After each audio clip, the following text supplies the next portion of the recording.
Good morning traders, Joseph here from Eightcap. Welcome to Trade Zone's Asian session update for Monday the 10th. So welcome to a new trading week. We're starting with the US dollar. We can see it rallied for a third straight session on Friday after non-farm payrolls came in a little bit hotter than expected. This continues to put a bit of a dampener on the risk rally we saw last week, which looked pretty positive at one stage, but definitely shifted as once again we return to hawkish and negative comments coming from the Fed. That continues to rule the roost at the moment in the markets, and we have a pretty big week coming up with a lot of key data and the Fed minutes. And if that does continue to paint and portray a very hawkish tone from the Fed, well, are we going to continue to see risk markets drop lower, giving it back, completely giving back that very nice risk rally we did see? Or could we see a bit of a surprise and maybe a bit of a softening in the message, and could we see risk markets come back and the dollar resume that downtrend that we did see around a week ago now? So let's take a look this morning so far. The Aussie and Euro are slightly lower. The pound is trading slightly higher.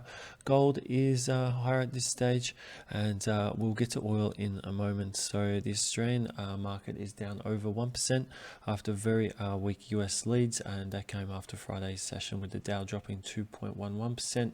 The Nasdaq led the losses, dropping 3.80%, and the S&P 500 lost 2.80% after the NFP data surprised, coming in at 263k. Unemployment slipped to 3.5, and US average earnings were steady at 0.3%. Now, Canadian employment data also came in. We saw an increase in Canadian employment change to 21.1k, and unemployment at 5.2%. So, as we've just spoken about, we'll be looking probably at Asian indexes to be lower today as well with the ASX. And now the USD, as we can see, did rally, but we're still looking at the USD from a little bit of a 50-50 point here, because yes, we are seeing this move up, but that's off the back of a pretty good move lower. So is this a bull trap? And like I was saying about just before, if we do see the message soften, could this be a bull trap and we see a new move lower, confirming a lower high? Or do we see a bit of a reaction lower and then a push higher that gets back up to those highs? If we see a break of this area, 100% this uptrend looks to be continuing. Whether your opinion is the same, please let me know.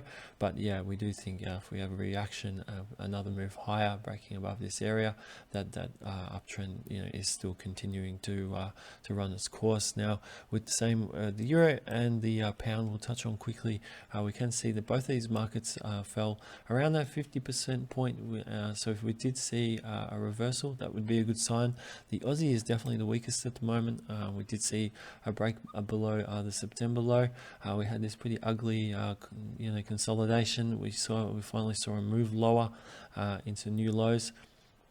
So the Aussie, due to the last RBA meeting, which wasn't nearly as hawkish as people expected, more of a dovish tone, definitely has hurt the Aussie, and it continues to be a bit hurt. Sorry about that. Sorry about that. Now we want to just move over to gold. So gold did fall. It's following the USD at the moment. That is off the back of that lovely rally, which was propelled as well by dollar weakness. North Korea has been doing quite a few missile tests lately. That could also be has been influencing gold, but at the moment we don't think it's having too much of effect on gold. Gold definitely looks at the moment to be just doing that normal course of running, lower as the US dollar increases. Our oil, sorry about that, traders. Oil's a big surprise here, and this all comes down to OPEC's meeting last week. So OPEC want to cut production, and this really does roll straight into the whole inflation talk. So with oil production being cut, prices are going up, and we can see that at the moment with higher prices right now. We've seen a move back above 90 up to the 93 area, and President Biden and the US government had a fair bit to say about this last week to OPEC. They're not happy about it because higher energy prices just continues to propel the issue, which is inflation, with higher transport costs, higher production costs, higher living costs, etc. And the US at the moment is hell-bent on trying to reverse that and get that back under control.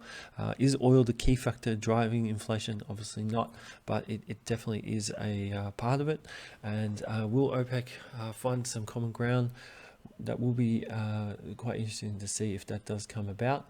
We'll have to wait and see if some common ground is found. But at the moment, OPEC definitely, from their perspective, they don't want oil back down in the 70s. They want it higher, and this is going to lead to a bit of push and shove between, obviously, the oil consumers in the world, the largest being the US, second China, and then OPEC, which really it does need oil at a certain price to be profitable. So that is going to be an interesting story moving forward, and how it all fits in with the fight against inflation at the moment. Now, just moving on to some of the key data and news coming up this week. So we have the UK GDP, we have a bank holiday in Japan today, and we have a bank holiday in the US and Canada tomorrow.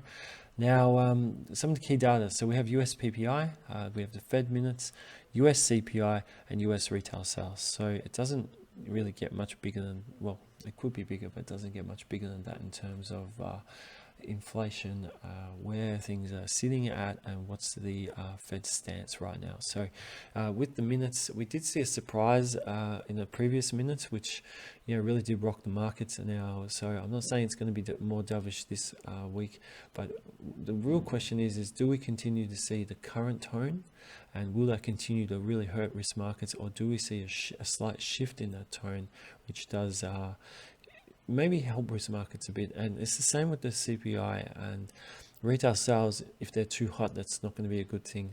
A miss will be seen as a good thing for risk markets. But we did see a surprise tick higher in the previous CPI. Will we see that again this week? So there's a few interesting things coming up this week, which we're going to be looking forward to see coming out throughout this week, so definitely keep your eyes on them. Now we're going to finish with crypto. Crypto continues to trade flat. We're not seeing too much. We're seeing a lot of ranges. We're looking at Bitcoin here, Ethereum, another nice range. BNB had a pretty good little rally. It has come off, but again, it's range bound. Solana is in a really classic looking, just nearly a straight line, basically, isn't it? So, but we do have one little star at the moment in the top 25, and that is Ripple. Now, Ripple has had some fantastic trade action going for the last several weeks. Last week was no different. Friday was another solid session. We are wondering if we can get back and test this high. If not, will we see some resistance start to form? Now, this is off the back of the SEC. There is talk that they could win the case, or the case is continues to move quite positive for Ripple.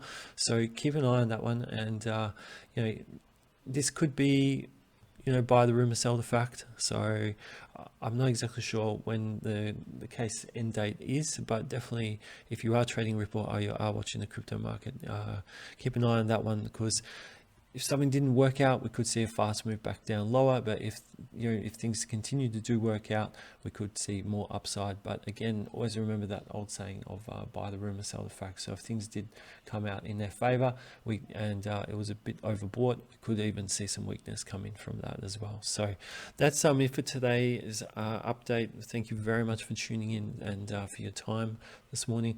Last week we did go live.